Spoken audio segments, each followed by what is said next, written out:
Bonjour à tous.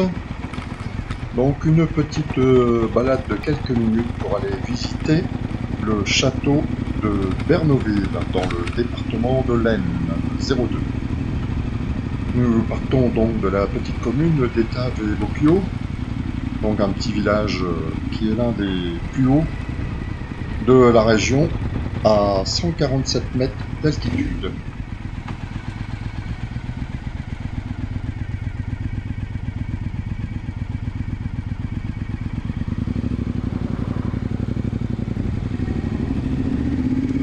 Nous allons traverser une plaine céréalière, puisque dans la région, la culture était essentiellement céréalière et betteravière, où bien sûr l'agriculture, les cultures sont faites de manière industrielle. Aujourd'hui, le petit cultivateur avec 10 ou 20 ou 30 hectares n'existe plus. Aujourd'hui, ça démarre à 200-300 hectares par ferme.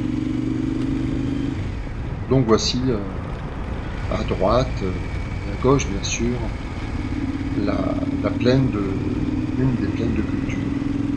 À gauche, le petit bosquet que l'on voit, c'est Bouquincan. En fait, c'est un camp de base militaire romain. Donc, ils avaient un camp de base ici. Vous voyez que le relief donc, est relativement plat. Là, sur votre gauche, au départ de cette petite maisonnette, les petits taillis sont plantés juste au-dessus d'un petit canal du Brigol qui alimente le canal de Saint-Quentin et qui compense les évaporations d'eau du canal.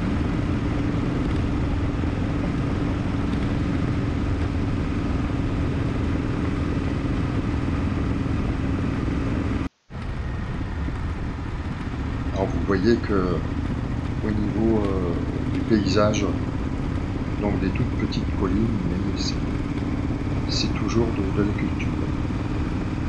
Ici, le bois que vous apercevez, en fait, correspondait jadis au parc de l'Avesnois, donc sur Avesnes, le Nouvion en Thiérache, et qui correspondait lui-même au massif des Ardennes.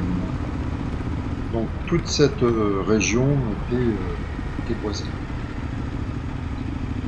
Là, nous allons arriver à un autre petit village, Aizonville et Bernoville, donc qui jadis étaient deux villages distincts et ensuite regroupés. Et donc Bernoville, lieu de notre visite extérieure bien sûr du château.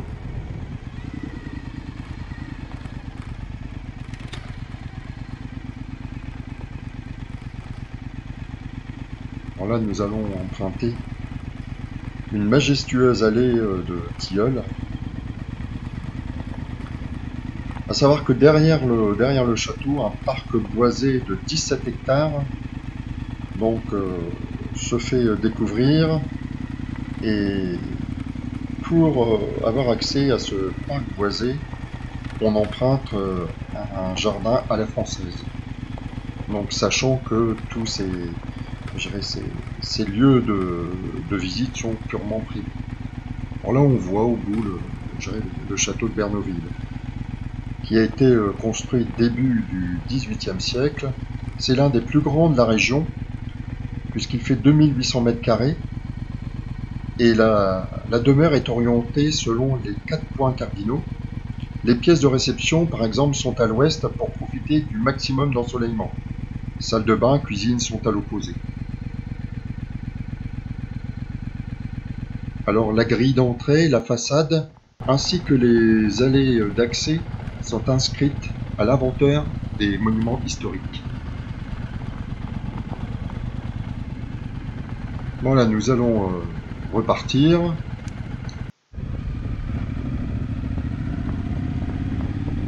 C'était pour faire une petite balade donc, au château de Bernoville. Donc on réemprunte les petites départementales à travers la campagne.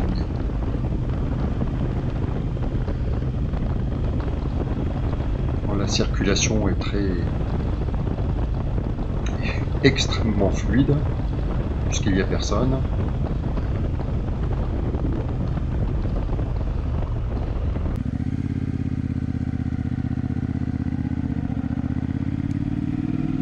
À votre gauche, une ancienne sucrerie, distillerie qui était en plein essor entre les deux guerres. Et aujourd'hui, c'est une réserve de silos à grains. Donc c'est une sucrerie très moderne pour l'époque.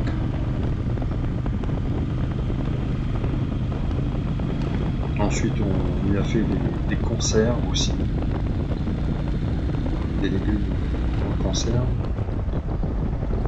À votre droite, à l'horizon, on voit un grand bâtiment et en fait c'est l'une des usines Mallet qui fabrique des filtres à air pour les voitures notamment et qui est un concurrent de Pureflux, les filtres à air que l'on trouve dans les Noroto, Feu Vert, enfin dans la grande distribution.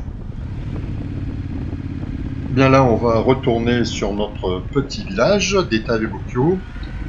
Alors j'espère que cette vidéo vous a permis en quelques petites minutes de découvrir le petit patrimoine de notre région.